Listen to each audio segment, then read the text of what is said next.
reduction in workforce. They don't necessarily need to pull people in. And so what they're doing is they're cutting back on that. It doesn't mean that all perks are going away, obviously. Also, it's kind of silly to feel bad when people are getting literal free lunches. But it does, kind of make sense, though, for them to pull back at this point. Eventually, experts that I spoke to said we'll start to see those perks kind of come back and recirculate. It's all cyclical based on how many employees that these companies need and what they're fighting for. So certainly sort of adjusting to conditions, but I mean, I don't know, taking away the staplers, that's a little bit stingy, but I guess you have to do what you have to do in this environment. Dan Howley there, thank you for that update.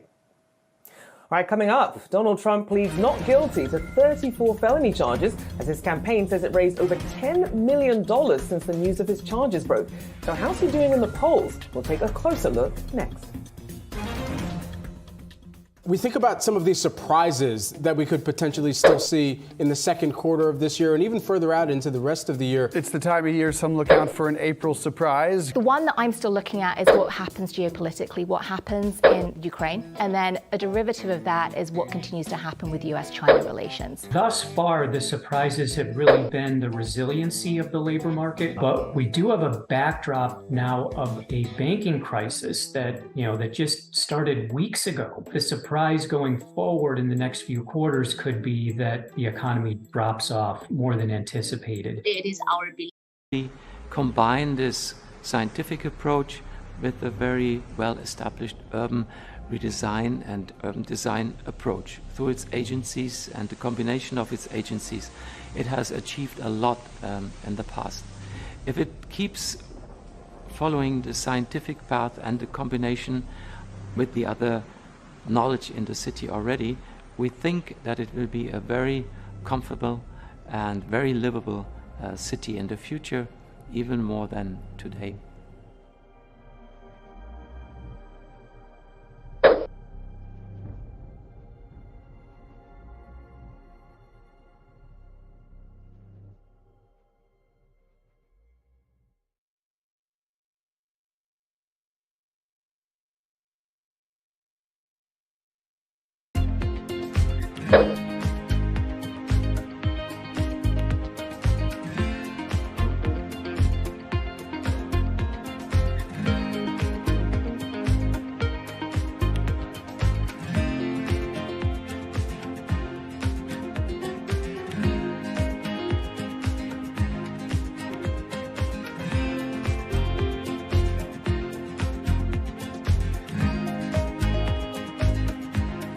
Times are tough.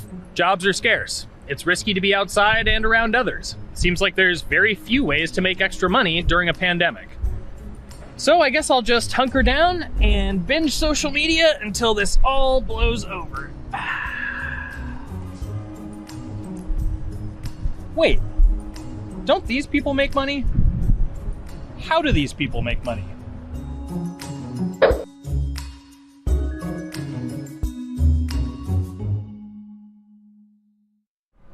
Streamers, YouTubers, Twitch stars. How do they make money? Is it a lot? Is it a lot of work? I know, I gotta ask somebody in the biz, and I got just the guy. Austin John Plays. This is your full-time job now, right? As of November of last year, yes. This was always just kind of like a side thing. Like, any money that I made from doing my videos and whatever else, I never touched that because I didn't really think of that as being like real money. And then it started coming in more and more, and then it was like I hit my first day that I broke $1,000, and I was like, this is actually gonna be money. How did the YouTube channel come to be? When the game Pokemon Sun and Moon came out for the 3DS, there was like things that I learned about the game, and then I wanted to just share that information with people. And at the time, I didn't have any way to capture a screen or anything, so I found like generic footage and I kind of put it all together with so much editing.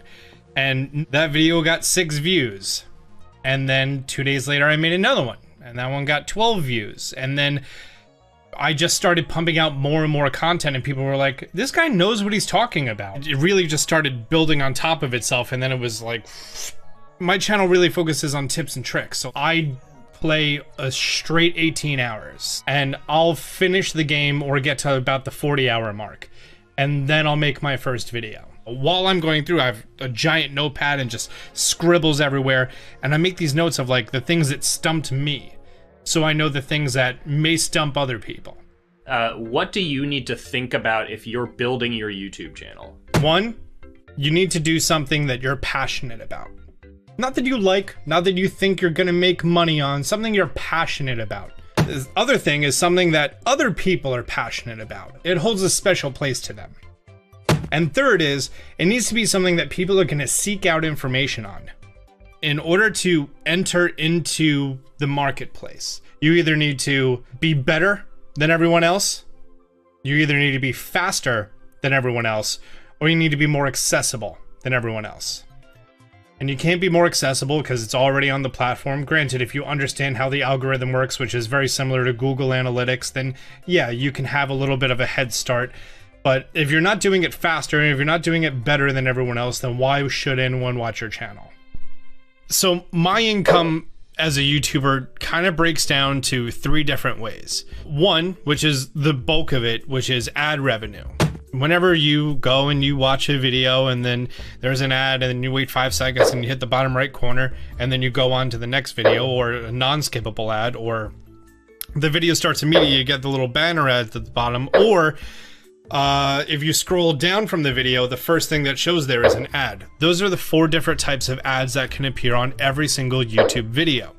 And all of them pay a certain amount. It varies on lots of things, like the country of the person who posts it, the country of the person who watches it, the time of year, where you are in the quarter, if there's anything going on with a reduction in ad revenue. Like, great example, COVID-19, companies weren't spending as much on advertising, so because of that, CPM went down. CPM stands for click per thousand. I'm using the Roman numeral for 1,000. And that means that for every 1,000 views, you get a certain amount of money. Now, on low ads, when I first started off, my CPM was 30 cents. So every 1,000 views, I made 30 cents. But then once I signed with an MCN and I started making more quality content and more engaging content, some of my better videos and certain times of the year, I can see CPMs as high as $12 to $14.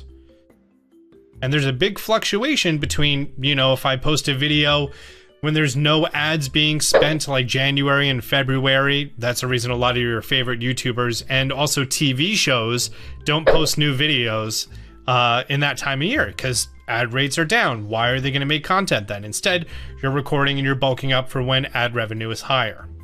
The second way that a YouTuber makes income is support, crowdfunding, things like that.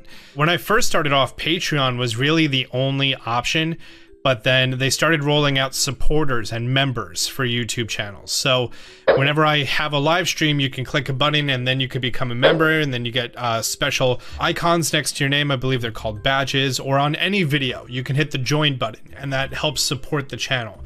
And then the third aspect of that would be merch. And for me, my merch has been somewhat basic. In fact, I'm wearing one of my t-shirts from last year right now. You have to endure the times that your first video gets 6 views, that you post it on Reddit and they say shut up and then an auto mod bans you. You have to go through that, because until you go through that and you discover why you're doing it, you're not doing it for other people, you're doing it for yourself. If you're not loving what you do, then it's not worth it.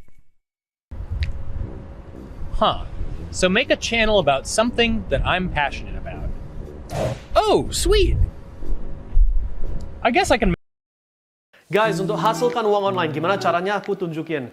Ini 933 juta masuk dari Februari ke akhir Maret. Itu 2 bulan ya. Di waktu yang sama, 250 juta masuk ke Tokopedia kita. 1,2 M untuk hasilkannya cuma perlu budget iklan 64 juta. Februari ke 31 Maret ya.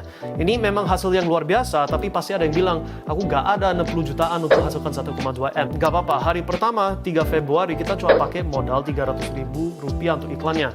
Dan di hari pertama sudah langsung hasilkan cuan 900.000 rupiah yang masuk di hari pertama. Nah, cuan ini kita gulung lagi jadi iklan lebih banyak 275 hasilkan 1,2 juta dan terus digulung terus 2,5 menghasilkan 6,3 juta dan terus begitu sampai ujung-ujungnya kita bisa belanja 64 juta, gak keluar modal sendiri ya, cuma gulung cuan terus, hasilkan 1,2 miliar. Ini satu dari 4 cara untuk bisa jago cuan online yang mau kita tunjukin Anda gimana Anda bisa hasilkan uang online apapun itu situasi Anda sekarang. Anda sudah punya bisnis, belum punya bisnis, mau mulai, gimana caranya? Ada 4 strategi total dan itulah kenapa kita buat acara Jago Cuan ini. Untuk masuk ke dalam acaranya, tinggal klik link di atas kanan dari video ini atau di bawah kiri dari laptop. Klik link itu akan Anda pindah ke website seperti begini di mana Anda bisa lihat full 4 hari sesi. Kita langsung bahas ilmu daging bahkan dari hari pertama yang bisa langsung bantu Anda bisa hasilkan uang lebih gampang. Strategi pertama, gimana cara menuju 10M pertama Anda meskipun modal terbatas. Strategi kedua, gimana cara jago cuan online seperti contoh yang Anda barusan lihat tadi. Ini nggak pakai affiliate marketing, dropshipping, e-commerce ya. Semuanya tetap pakai yang modal irit strateginya. Strategi ketiga, cara auto cuan pakai mesin. Ini gimana cara pakai mesin yang bisa hasilkan cuan 24 jam untuk Anda. Dan strategi keempat, jurus microcap. Ini gimana cara kita cari usaha, proyek, atau perusahaan yang masih kecil sekali, tapi belum terkenal tapi bisa meledak jadi besar dalam waktu yang cepat. So itu jurus investment juga ya. So ini semua kita tunjukkan dalam 1 hari. Testimoninya sudah ada lengkap sekali, jadi sudah terbukti. Dan untuk masuk tinggal klik link sekitar video ini sekarang. Di atas kanan kalau dari HP atau di bawah kiri kalau dari laptop. Klik link itu akan pindah ke website kita. Isi formulir yang ada di bawah sini untuk reservasi tempat Anda di dalam acara ini. Karena waktunya terbatas dan tempatnya terbatas juga. Ingat, ini acara yang live lewat Zoom. So, kalau Anda serius ingin hasilkan cuan lebih besar online, sampai jumpa di acara hari pertamanya. Salam jago cuan bersama kami di MyStack, dan see you in the first session.